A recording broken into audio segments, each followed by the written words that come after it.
Hello বন্ধুরা, উড়ান সিরিয়ালের আজকের এপিসোডে দেখানো হয়েছে মহারাজ পূজারিনীর সিঁথিতে সিঁদুর পরিয়ে দেয়।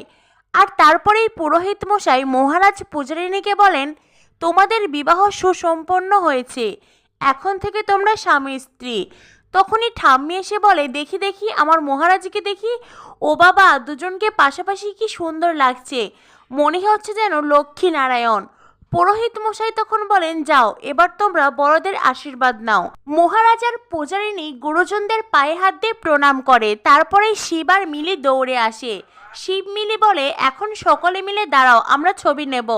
মহারাজ বলে, ওই সমস্ত ছবি টবি পরে হবে, আমার খুব খিদে পেয়েছে, আমি এখন গপাগপ খাবো আর তারপরে ঘুমাবো, চললাম। এই বলে মহারাজ যেতে চায়। আর তখনই মহারাজ গাড় ছোড়ার জন্য পড়ে যেতে চাইলেই পূজারিনী শক্ত করে মহারাজের হাত ধরে। মহারাজ অবাক হয়ে পূজারিনীর দিকে তাকিয়ে থাকে। এর আগে অনেকবার মহারাজ পড়ে গেছে, কিন্তু কখনো এইভাবে কেউ তার হাত ধরেনি। আর এই প্রথমবার কেউ শক্ত করে মহারাজের হাত দুটোকে ধরেছে। মহারাজ নিজের হাতটাকে সরিয়ে নেয়। পূজারিনী মহারাজকে বলে, নিজেকে সামলান। মহারাজ তখন কিছু বলতে চেয়েও বলতে পারে না। মহারাজের বাবা থামিয়ে দেয়। ঠাম্মি এসে তখন মহারাজকে বলে, এখন কি আর একলা একলা কোথাও যেতে পারবে? এই তো একটু আগে গাঁটছড়া বেঁধেছ, চাইলেও এখন আর কোথাও যেতে পারবে না, যেখানেই যাবে বউকে সঙ্গে করে নিয়ে যেতে হবে।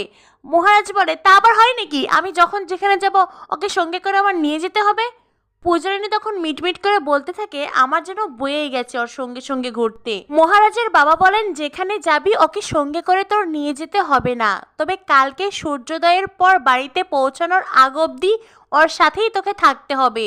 মহারাজ বলে, দেখো বাবা, আমি কিন্তু বিয়েটা করতে চাইনি, আমি তোমাকে আগে বলেছিলাম কিনা বলো? আমি তো তোমাকে বলেছিলাম বাবা, আমি কখনো বিয়ে করব না, আমি প্রতিজ্ঞা করেছিলাম, তুমি কি করলে? আমার প্রতিজ্ঞাটা ভেঙে দিলে।